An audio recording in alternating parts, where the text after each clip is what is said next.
problems, stomach ache. I think they're the top three we see a lot. I mean, it varies, obviously, from person to person, but they would be the main ones, I would say. But you know what the most amazing thing is the people. When you go, but we don't just go treat and ignore and forget. The feedback is so important. That's what makes it worthwhile coming back. It's kind of monitoring mechanism. A mechanism, because a lot of people, and you know, Gambia is a very safe country.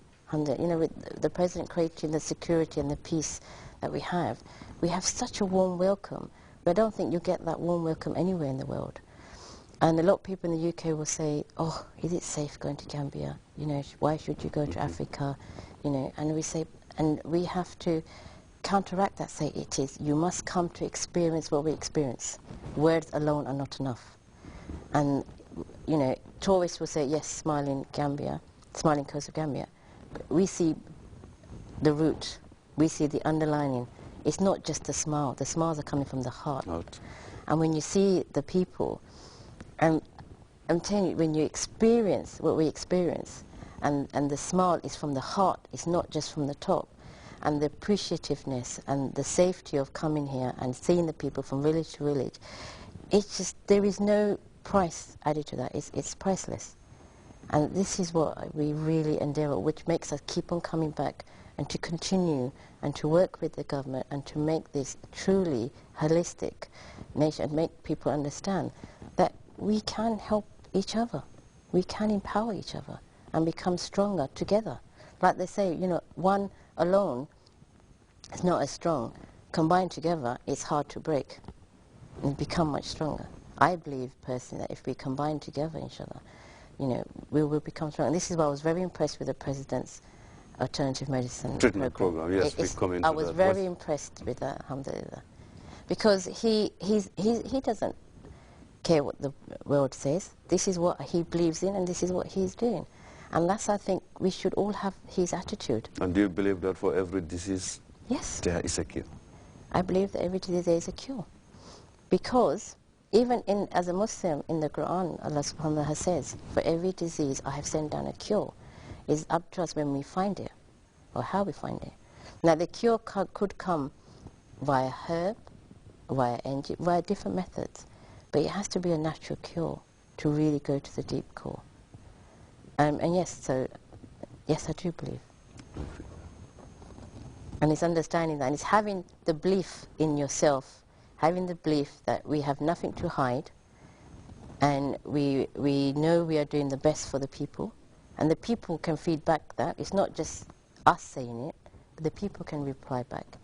They can tell you their cases, they can tell you how they feel, they can express to you what happened before they took medicines, how they're feeling after the medicines, even when the medicine's finished, if they're still okay, not okay. You know, that in itself is the feedback, is the report back. And that is what's most powerful, is what the people say. I mean, I could say anything to you, but until you go out into the villages, into the streets, and ask the people, that in itself is the most powerful feedback that we can get. How often, if you walk in Africa, probably other parts of the world, we may come across conditions that may not be medical, they may not be psychological, they may not be emotional, sometimes mysterious even to explain. People get possessed, demonic possessions and all these things. I've had that. Any experiences? Yes, I mean... And do you have a take on that as well? I do. Personally, I do have a take on that. Because, okay, let's take, for example, possession, or people can't answer to what happened. Especially when people are doing things like black magic, or they're not sure. And we see that in countries, not just in Africa, but in the Asian countries as well, and so on. So if Keba came to me, and you said, nobody can find out what's wrong with you properly, but you know you're not right, you're not feeling right.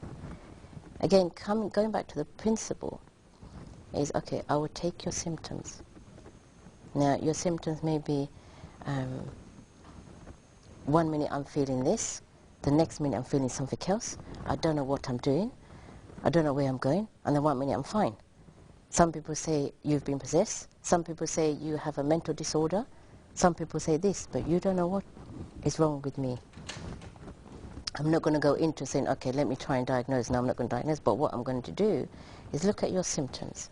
And if I can make you more confident in yourself by your symptoms and explaining to you that you need to do not worry, you need to say to yourself, I am okay, you know, put the fear away of maybe I'm possessed or maybe someone's done something to me. Remove the fear, deal with the symptoms. So you've got the two things I said earlier in the mind and the symptoms.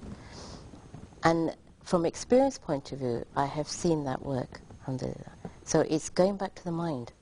If the mind is more stronger, if the mind is more powerful, it will not allow certain things to come in. It will be able to fight it. How do you prepare the mind for talking to you? Eventually, yeah. It's making you, it's a bit like psychology, like you said earlier. Psychology? It's making you step outside your box. So you have this box, this is where Keba is sitting. And says, Keba, step outside for 1 minute, and then look in. So you step outside, and then you look in, okay, what is Keba feeling? Why, and since when? Again, the root, very important. Since when? Now, I had an example, one lady, she was sick and can't get up, physical weakness, sick. But when did it start?